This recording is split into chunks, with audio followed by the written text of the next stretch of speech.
Tuesday at lunch, and I want to welcome you to our Tuesday tips. Thank you for joining us. I want to start out and ask, first of all, are there any questions? Anybody have any burning questions? And it can be on anything that you're dealing with, something that you need to know. You've got Dee Dee's on board here to answer questions for you. Anybody have any questions? I'm shocked that somebody didn't ask the question, what's a DD? Really? I know. Yeah. Okay, So those of you who are afraid to ask that question, Dawn, explain. A DD is a district director, and it's synonymous with branch broker. So in the Fathom community, they call their branch brokers district directors. So when you hear the term that all of our DDs are on here, so we've got answers if you've got questions that now you know. Okay. So what's interesting, and we have a couple of people on here, I think from the South Valley district, which Deb is the district director. However, Jeff Larson is your broker. So that's a different scenario. Usually they're one and the same, but in the South Valley, Deb is your district director. But if you have any broker questions, those go to Jeff. So good. Okay. Any other questions to start off? I hope. Yes, I do. Okay, please. Speak up, Margie, speak up. I've been trying to. Jeff recognizes Lane and Margie. Hey, Lane and I are racking our brains, and you know we're fairly new realtors. We've been in the business a while, but trying to start over in this market. We're doing the list reports, we're doing mailings. How do you guys have great ideas about picking up business? Come on, DDs, jump on it. Go ahead, Don. I'll let you go first. Thanks, Jeff. You get the easy answers. I'll see if there's any hard ones after that. Well, the easy ones are, first of all, consistency is the name of the game. Okay, and you just gotta you've got to keep working your database. You've got to a combination of things. Whether you do mailings to them, physical mailings, whether you do email contacts with them, whether you do texting, or a combination of all those things. And you don't want to inundate them with things, but absolutely you want to make sure that they remember that you're in the business. You also, I think, you want to get the message out there that the market is still great. Okay, our market, you guys, is still really good. What is the challenge with the market? The challenge is, and everybody perceives the challenge as being interest rates. Guess what? Interest rates are really great. They're still very, very low in comparison to historical times.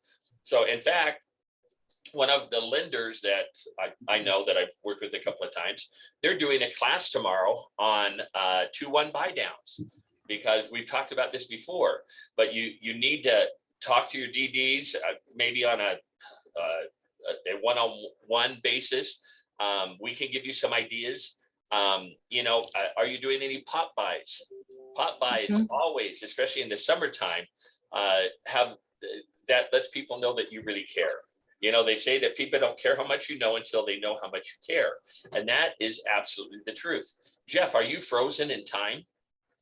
I don't think so. Okay. You were frozen with your head down. I'm saying, are you falling asleep? Yeah, when Don talks, it's kind of a side effect. I don't. It's very soothing, right? So anyway, Jeff, you give him some other ideas.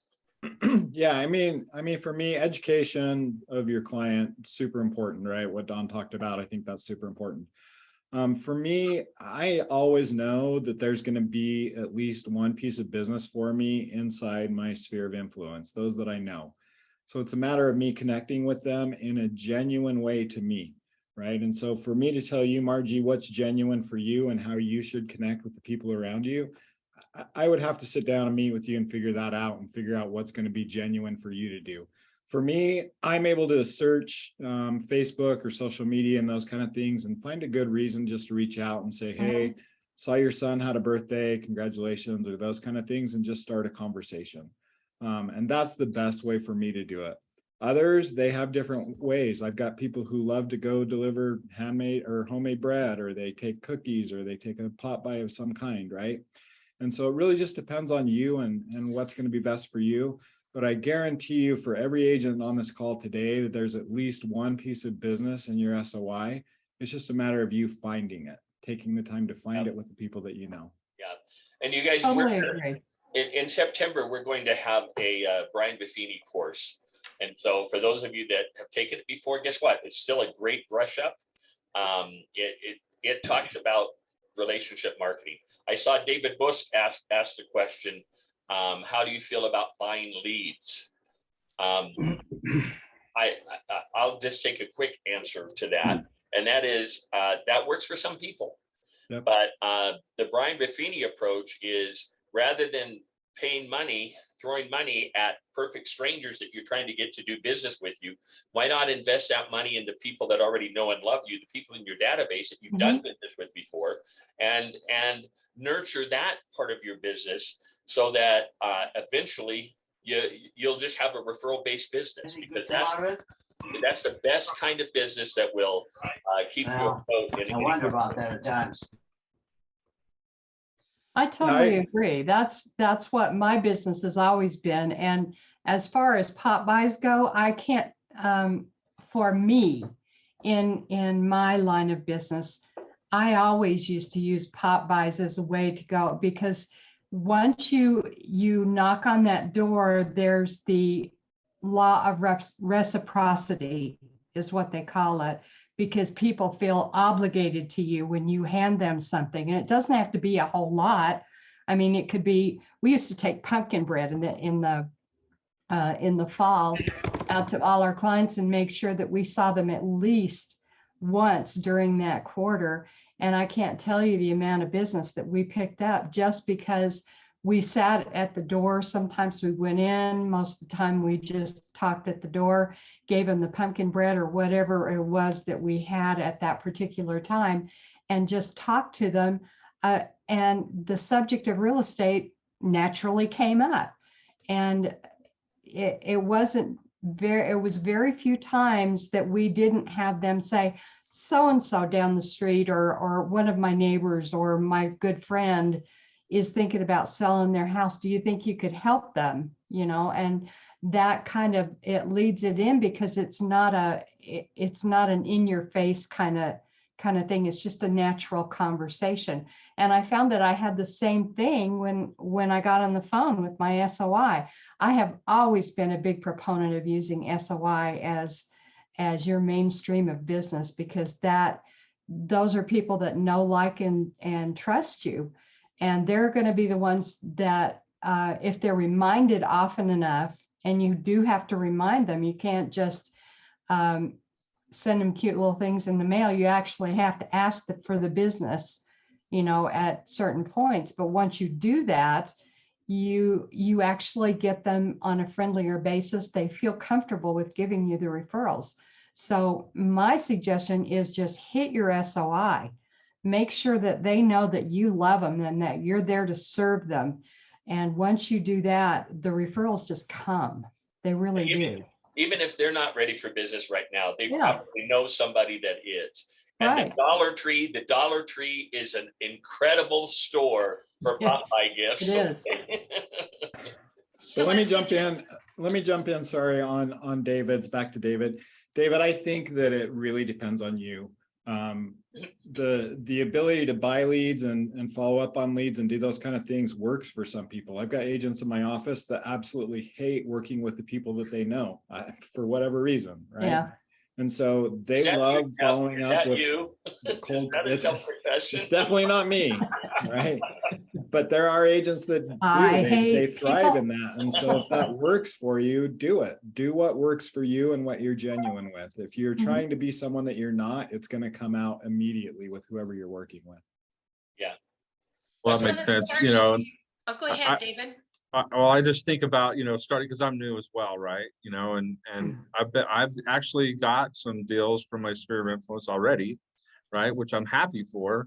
But you think about scaling and doing that faster, I think about, well, what if I was to, what if I was Look at trying this to get into face. this industry in a new market, right? What if I moved to California or whatever, and where I didn't have that sphere of influence? I guess about the only other thing I can think of is, joining clubs, social activities to get to know more Mhm. people. But at the same time, I mean, that takes time to cultivate, right? And that's why I just wonder if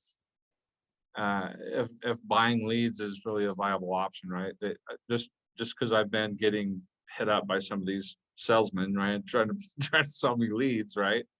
And I just don't know what that return on investment really looks like. Yeah, just remember that most companies are not actually selling you leads. They're selling you impressions. Somebody that's visited their website, they capture their name and maybe their phone number or email address. Mhm. Make sure you do your vetting of the companies so that that they have some kind of a success tracking before you invest a lot of money in leads.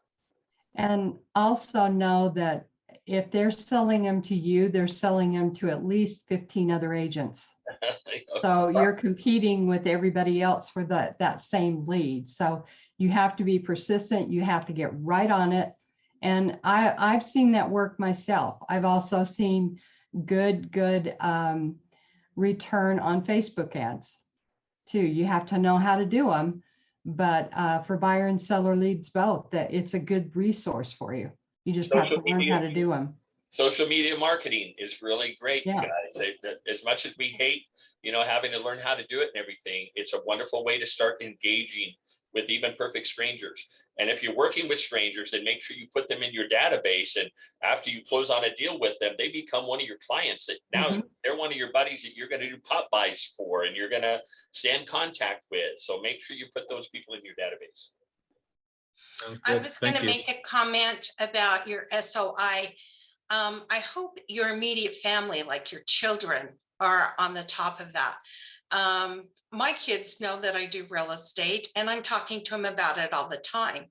I give them my business cards and everything. My daughter has brought me 2 buys and a sale. And it's just because she's out with people and that I'm not with. And she hears them talking about, oh, I want to buy a house, or I need to sell my house. And she goes, oh, you need to give my mom a call. So use your children, use them as your advertisers, and that because they're in different places in the community within their work, and have them help you and say, yeah, help me do this, and we'll go on a great family vacation or something. So they used you for at least 18 years. Now it's your turn. Okay? That's right. That's right. Okay, great conversation. Thank you. Any other comments, questions that you want to address?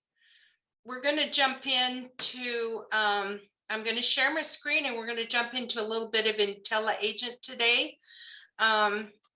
So let me share that with you. So in IntelliAgent, once we get these leads, we've got to put them into our IntelliAgent. And I'm just going to cover a couple of things today that I get questions on, or that agents are confused about. When doing the MLS code, it should be working now. Jeff, have you heard any different than if that's working as far as putting the MLS code in? It's working. It cross-populates with Oregon and sometimes Texas, and so sometimes you'll see others, but you can find it and you can use them there. Yes. Okay, so if you don't want to take the time on the MLS, of course it is optional, but your street and city and address and your list price just goes in there. The next thing I would do again is your questions. Your questions are going to ask you a number of different things about the transaction. And one of the things was the property built before 1978? Okay, what would trigger a document, and what document? I know. Lead-based paint. Anybody? If I clicked yes to Lead-based that, paint. It's Lead-based lead-based paint. ding, ding, Lead-based ding, paint. ding, that's very great. So the lead-based paint. So what you need to do is go through the questions first, because then it's going to pop up the field for the lead-based paint. Okay. The other here is if someone's getting a referral outside, and then that's going to put in a contact. So the questions are really important there. Okay. Now, documents. We've talked about this before several times, but I'm still getting these questions, so I'm sorry if it's a repeat. But all of these documents here are the ones that come up normally for a transaction, including if I would have clicked the lead-based paint, that would show here. Okay, but there are other documents that don't. You're going to see that in here, there is an addendums to contract. Fathom prefers us to do the real estate purchase contract through acceptance. And in some cases that may include addendum 3 before it is finally accepted, or even further. So what you put in this field is your REPC through whichever addendum constitute an executed contract. Okay, then you can go in and add your documents and that to the addendums as they come along. I want to show you just one thing here, and I'm going to pull up a transaction that I saw that is really hard for our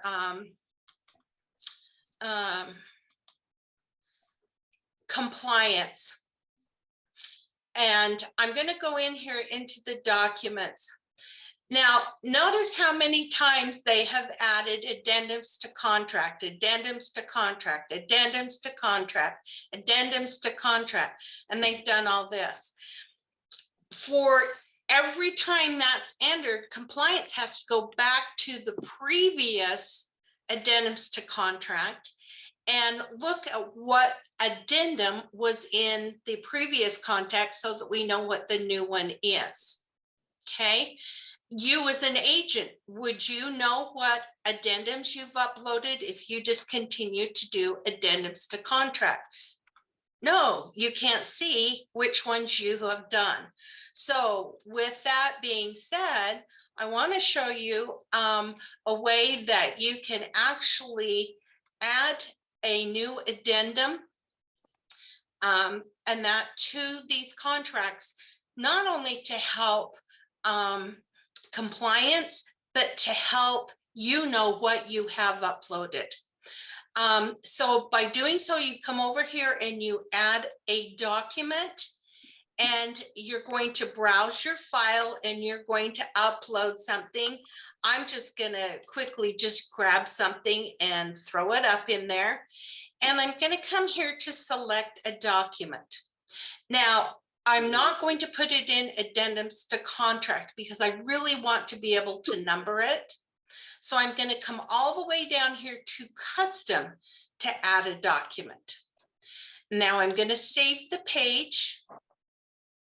And then it says select a custom document again.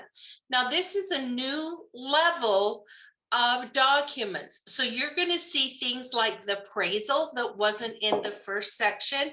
You're going to see a commission escrow instructions or reductions. And here's a question for you. Where do you find the form for the commission escrow instructions or reduction of your commission? Don knows. Don knows. Don better know. Oh, I know. Okay.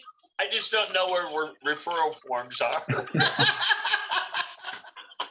Okay, who knows? I know. Georgia, Okay. I actually have, when you're finished, I want to talk about a few things too on this. Absolutely. Okay, so Splendor, tell me where they can find it. Where So can the you, commissions, the so commission instruction reduction instructions, where do you find that document? when I did that, I went under the addendum to the listing agreement. If I was going to Okay. put an addendum there for commission's instruction, because that's what that's what I did, is I gave him back the commission. Okay, that should not go on a contract as an addendum. There is actually a It form. depends. It depends. She No, might have done it it was- right. So it just It was depends a on how listing she's doing it. agreement addendum. Yeah, you're fine, Splendor. Okay, yeah, on a listing agreement addendum. Okay, yeah. This document, where do you find it, Don? You find it in IntelliAgent on the left-hand sidebar. Go down to the Fathom tab, click on the Fathom tab, and you get a drop-down menu. Go down to the last choice in that drop-down menu, and it's Resources. Click on Resources, and it opens up all of the Fathom documents. It used to be iPro documents that you need for at different times for different transactions. And it's in alphabetical order. And you will find the document that is a commission reduction instructions. Great, you get a star on your forehead today, Don. Thank you. Okay, so then here are other files. Well, what I'm suggesting that you do with this addendum is you're going to add a custom document. And here it says, enter your custom document name. This is going to be addendum number 4, because it took the Rep C through 3 to make it an executed contract. Okay, so now I'm adding addendum 4, and if you've got 2, you could do through 5 if you wanted to, and you click OK. Now what that's going to show is here in the documents, it's going to come down here and you'll see under custom documents, addendums 4 through 5. So no more do you have to go back and look at addendums to contract, and figure out which ones have you uploaded. You'll actually know which one you're at. If you're in there, you're going to say, okay, I've done Form 5. The next one I have to do is a 6. And that way that you can keep track of them. Okay. Splendor, let's go to your question about this. Is it about this or any other things? Let's address that. So, okay, so on this, what I've just done is I've just entered all of them in at the same time. So, but I just got a thing back saying I needed an addendum on the Rep C for something. I can't remember. I don't know if you want to go in and look at my thing, but so I had to upload addendum 3 to the Rep C because she asked for that. But then I put all of the other addendums just in a separate addendum file, just to add all the addendums. Okay. So in some of mine, I'm going to have addendum 3 attached to the Rep C because they requested that, but then they're all in a separate addendum file. Okay, so that they're all in a separate addendum, and that's fine. You can do that, but if one of them is not executed or there's a signature date or initials or something missing and it's rejected, you have to go back and re-upload all of those again. So it is better to do them kind of as piecemeal as you go instead of keeping them, because it'll save you some headache and frustration at the end if one of them are misnumbered, or again, they're not executed properly. And that's so compliance has to send it back. Okay. Does that make sense? The other thing I would add to that, George, is that you have to remember that all documents are required to be uploaded to IntelliAgent within 48 hours of being executed. So you can't just wait to the end of your contract and upload all 6 of your addenda in one file. You need to upload them as you go through and have those executed by buyer and seller. Yeah. Right. And another reason for that, you guys, is because we actually have had some transactions come through that it's got the rep C and addendum 1, 2, 3, which that was when the offer was officially accepted. But then we have addendum 4, we have addendum 7, addendum 8 and 9, but we don't have some of those in between. So if you just stay a little bit, on the ball, as you do an addendum and as it gets signed, put it in there, and then you don't have to worry about it anymore. Okay. Right, you're right. It does. And I have another thing. So I had one that was closed, that was all closed out. And obviously I don't have all of the closing documents until the very end. You can't even submit them until it's done. Well, now I tried to go back in to do it, and I have no access to the transaction now. Did you terminate it? I did not terminate it.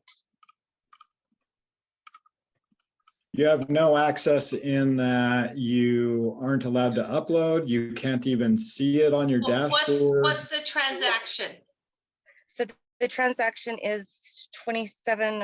Geez, let me look.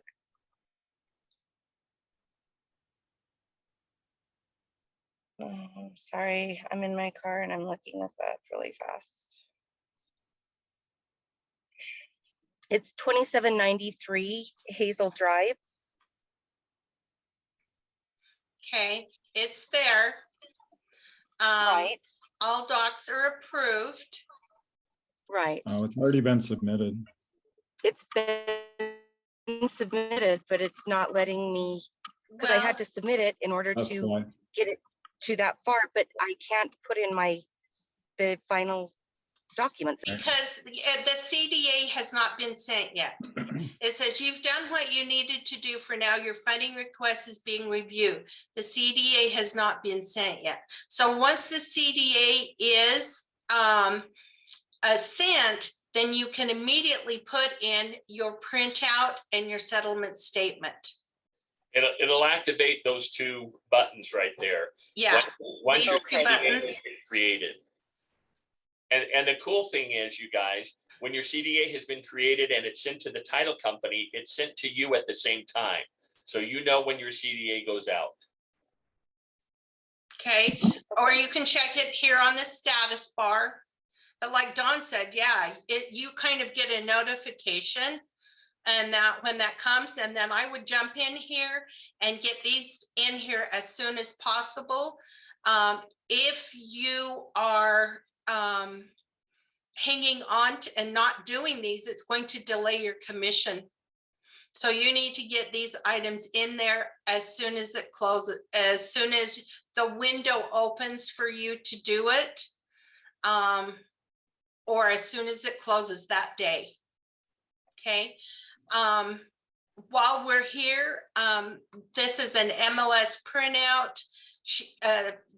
So you'll be able to get one because you're representing the seller. So you'll be able to go in to the MLS and change that as soon as it's sold. And that if you're on the buyer side, let me ask another. I have all of those, and I have the Alta, but I can't put it in. It won't let me put it in. Because you have to wait for the CDA first. The CDA has to be sent before. So Georgia, go back up to the top. So remember to read here, because it's telling you that you don't need to do anything else for now.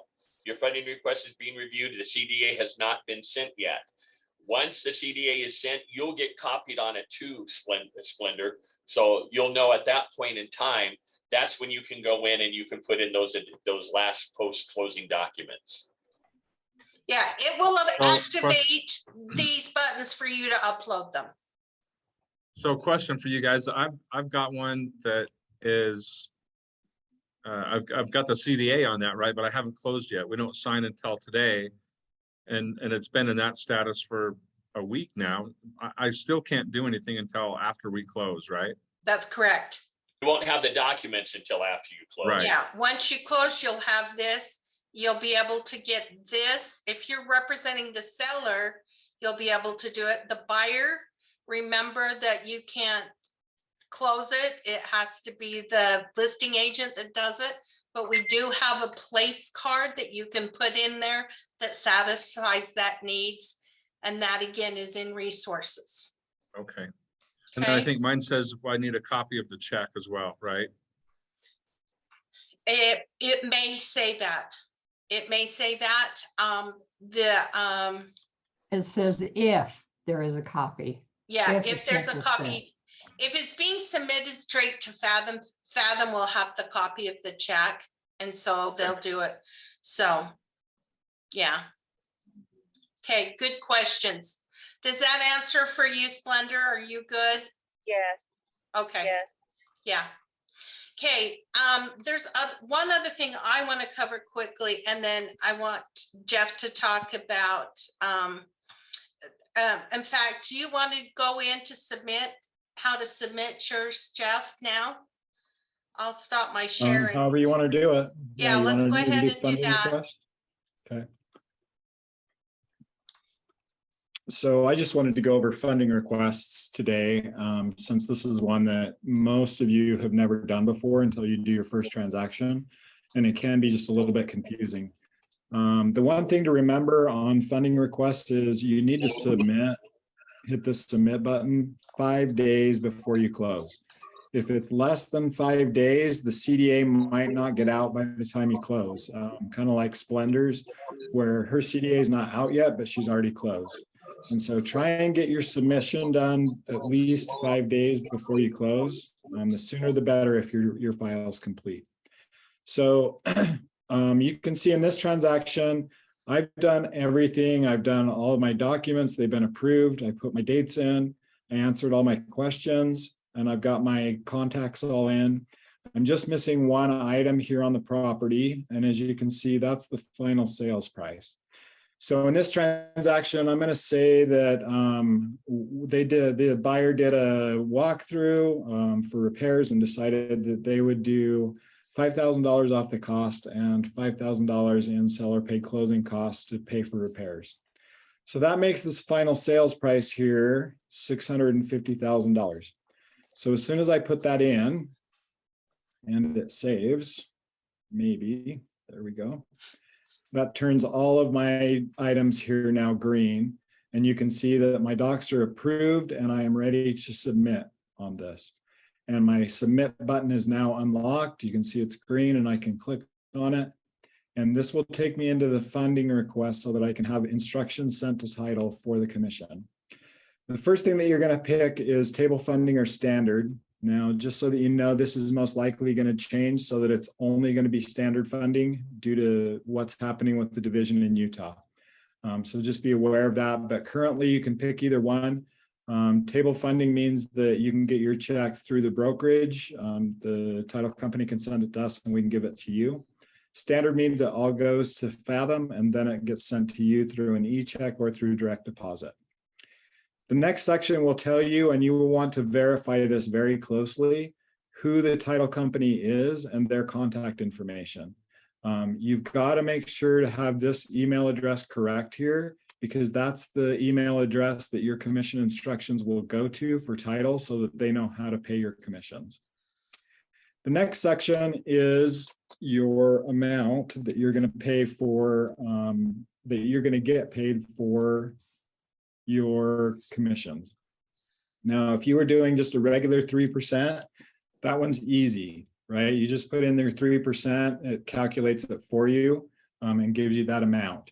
But in this case, we know that it's a net sale and the seller had $5,000 in closing costs that they paid, okay? So on a calculator, I would go, we've got a $650 purchase price. The seller gave $5,000 in commission, which gives me $645. And then I would times that by 3%, which gives my total commission is $19,350, right? And so I need to reduce this. If I send it as is, title will reject this because this amount isn't correct because it's a net sale. Now, if you're just doing a 3% gross, that's an easy one, but remember to take out any concessions if you're doing a net sale. So check your BAC, make sure what kind you're getting paid. or your listing commission could be a net sale as well. Okay, so in this case, I'm going to just put in the 19,350. And that will show it's 2.98% in this case, but that doesn't matter. This is the number that transfers down here. And let me take these out for the time being. So that automatically brings it down and shows that I'm being paid as the agent at 18,850. And Fathom is taking out my $500 transaction fee. Okay. And so in this case, that's the total. Those two totals match, and I'm ready to move to the next section. But let me show you just a couple of things that you might run into and might need to add in this case. In some cases, some agents are charging transaction fees. So let's say that I wanted to charge my buyer a $350 transaction fee. So that's extra commission that's going to me, right? And so I have to add an item, and I want to add other, and I would just add a transaction fee, if I can spell it. Okay, and I would put the 350 in here. And so now you can see the total Jeff, commission. you're going to charge that to your buyer, though, are you not to Oh yourself? yeah, sorry, to my buyer. So you have to change that, thank you, Georgia, as to who it's being charged to, right? And in this case, it's my client, so it's probably actually the seller.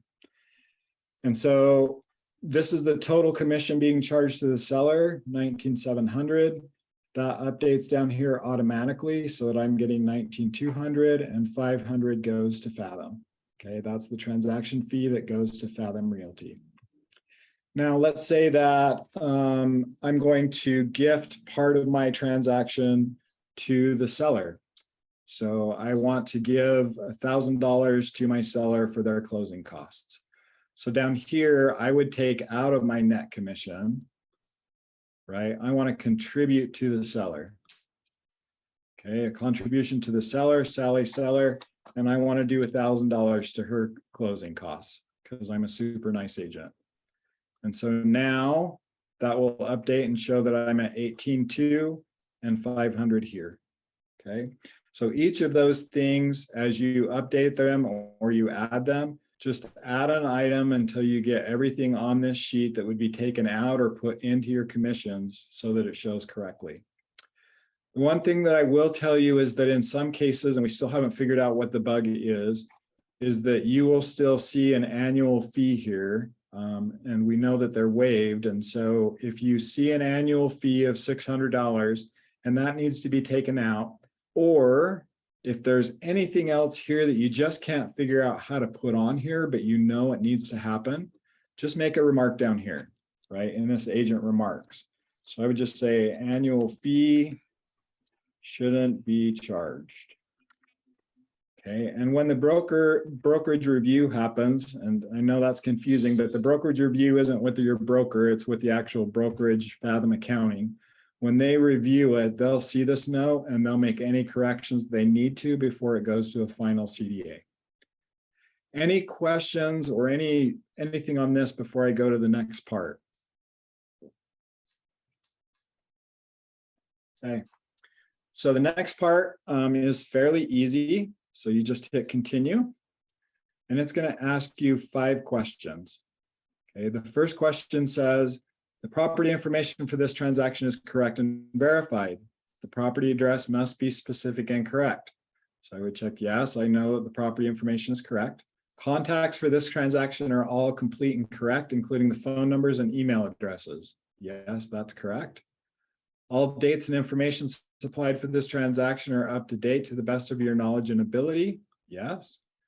All documents are separate, attached, and labeled correctly. Yes. And all attached contract documents are correctly signed and executed. I click yes. Now, if any of these aren't right, for example, you remember that you put in a wrong phone number and email address for someone, you can always hit cancel. You'll go back to that screen and you can fix that as needed. But at this point, if you've answered them all correctly, you would just hit submit. I won't, because it will go to accounting and I can't stop it if it does that. So at this point, you would hit submit and that would all be done. that would take you back to this screen and show that you've submitted for a funding request. And it would be now in the brokerage review stage. Okay, they'll review it. Funding will happen after that, and they'll review it. And then finally, a CDA will be sent out to your title company of choice so that they can send the commissions as needed. Any questions or any stuck points or any issues that I can answer on the funding part of this? Okay. That's great. Pretty straightforward then. All yours, Georgia. Hey, thanks, Jeff. That's really helpful. Appreciate it so much. We are out of time, but join us next week. I want to talk about your canceled transactions. We've got some big issues with your terminated transactions. If any of you have terminated transactions, we're going to be talking about them. Just because you terminate, you're not done with them. So we're going to talk about that next week and show you where to find those terminated transactions and what you need to do to complete them and to get them out of the system and to be division compliant. So that's on next week's agenda. And as always, your DDs are here to assist you. So is Penny in St. George, Maya in Orem, and I am in Northern Utah. Or anything you need anytime, please reach out to all of your leaders. We're here to help you. We can answer any questions for you. Don't get discouraged. Be positive, because this really is wonderful what we're doing. And once we know what we're doing, it's great and it sells right along. Want to thank you again for joining me for lunch on Tuesday, and have a great rest of your week. Don't forget, this is important. Thursday, we have two special guests on Thursday for Tech Tip Thursday. Fathom Marketing will be there talking about social media. So look forward to seeing you on Thursday. Have a great week, you guys. See ya. Thanks, Thank Georgia. you.